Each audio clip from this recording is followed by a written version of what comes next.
来咱台湾红讲是果子王国，咱台湾的果子是同人恶路，也毋过果子皮真煞，要安怎处理呢？即马农业部经过研究甲实验，即马是甲果子皮摕来加工，加做牛啊，也无就是羊食的饲料，安尼就会当减少进口饲料，而且会当降低成本，嘛通减碳排来落实永续发展的目标。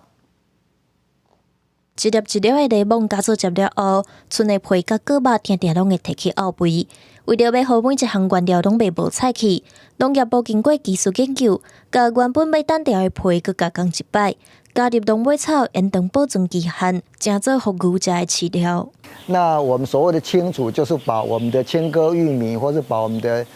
副产物把它腌制起来。那一般来说，就是让它行厌氧发酵，然后让它的氧气不会影响到我的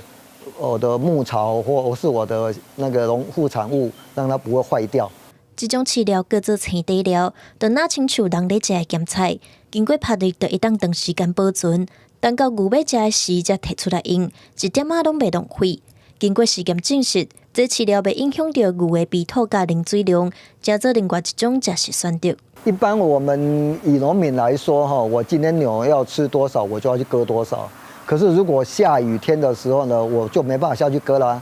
那我如果有清除，我在我的牧场我就可以挖去给牛吃了。那清除是最简单而且是最省事的方法。农业部表示，果子皮甲果肉做出来青底料，会当取代20派饲料原料，减少青草的使用量，嘛袂阁伤过依赖进口饲料，毋但会当甲成本降落来，阁会当达到减碳排的效果，落实农业永续的目标。